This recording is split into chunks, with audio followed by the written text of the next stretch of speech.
So a lot of interesting things took place over the last week, so I just want to do a quick run through of what I particularly found to be the most interesting. So the first was European Political Community meeting, which took place in Moldova. It was pretty much the first major meeting of this sort that Moldova has ever had, which was notable in of itself. But the most notable portion stemming from the meeting was that French President Emmanuel Macron sort of took a different stance in some of his comments than previously. So he said that there needs to be strong and credible security guarantees made for Ukraine.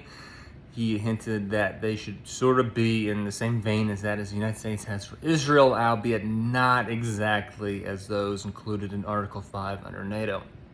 Secondly, the Shangri-La Dialogue, the security conference that took place in Singapore.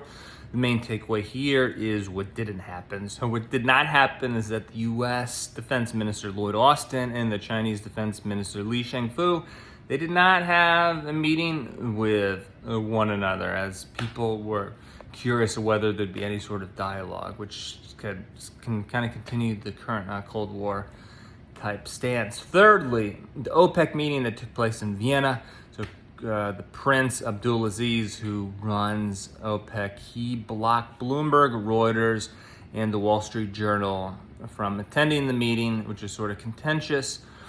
And there's also plans for future cuts. So since last October, where OPEC Plus, they made major production cuts, oil has actually fallen in price 20% since then, and it's around, I think, $70 a barrel for Brent crude.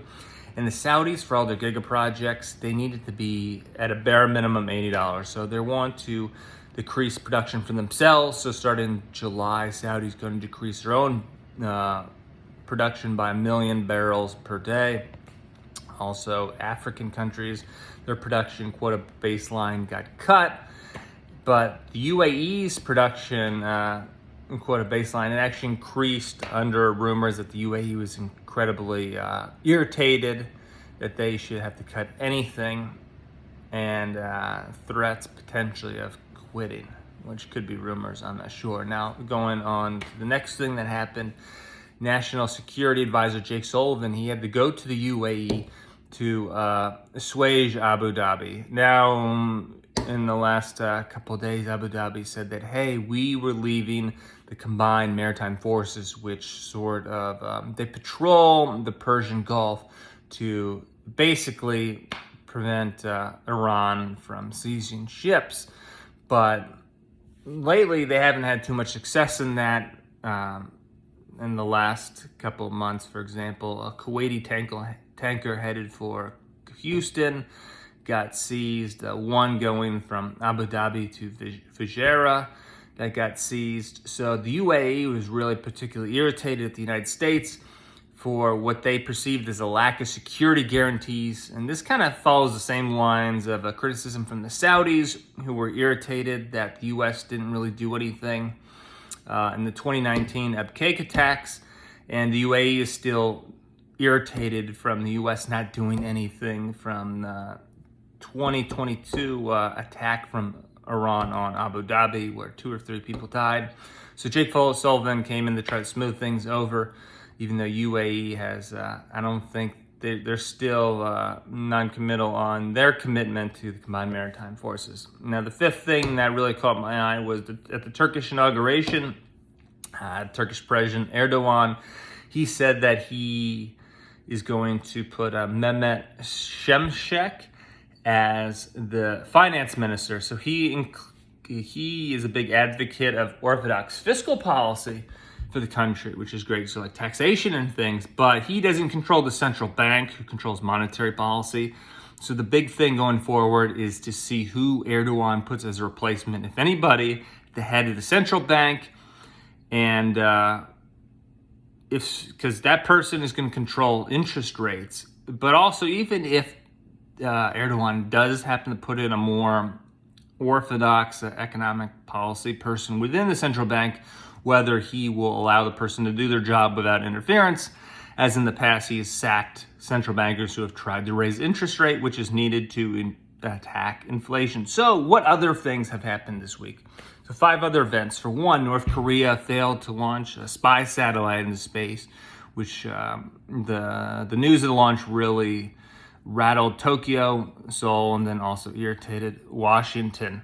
Secondly, the Jordanian wedding. So the Crown Prince Hussein married a Saudi national, Rajwa, who she was educated at the American University of Syracuse. And actually, the Crown Prince was educated at Georgetown. So both were educated in the good old U.S. of A.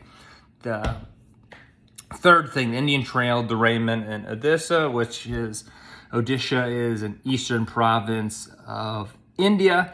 So a train derailed, around 300 people died, which highlights a significant threat that the outdated rail infrastructure within India provides to the country. As a lot of infrastructure, which a lot of people in India rely upon trains. I mean, the infrastructure was built in the 1800s during the colonial time, so it needs to be redeveloped. And it's sort of ironic in a sad sort of way that the train crash happened when it did, because instead of attending an inauguration for a brand new, I think, semi-electric train system in the west of the country, Narendra Modi, the prime minister, had to go attend this train tragedy in the east. The fourth thing, Tinubu, the new president of Nigeria, he caused the oil prices within the country to just skyrocket. They tripled during the week.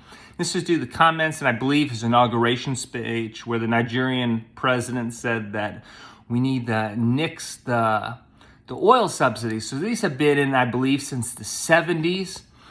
And though Nigeria is a major oil producing country, they haven't really been able to meet their quotas due to infrastructure neglect and just blatant theft of oil, which is pretty astounding. And this is really the first time that a Nigerian president has declared that they're going to remove the fuel subsidies, since good luck, Jonathan. The previous president did so in 2012, which quickly reversed because of all the protests. So it's going to be interesting to see if Tinubu is going to stick to his guns in this, because Abuja really can't afford to keep doing this, which he is well aware of. And then the last thing that I say you should be, or at least know that happened, was that in northern Kosovo, which is a mostly Serbian area of the country, there were UN peacekeepers and protesters that were injured and killed by the Kosovo security forces. So in April, there were elections that the ethnic Serbs, they basically boycotted. So nobody really voted in these elections, but they put in, and as mayors in this region, ethnic Albanians, as Albanians are the only ones that went to vote. So the government was like, hey, we're going to install these figures, which led to protests, which led to violence, which was heavily condemned by Washington, who holds a lot of sway over Kosovo, given that Washington is probably one of its most powerful allies. So that's all you need to know that happened in the last week.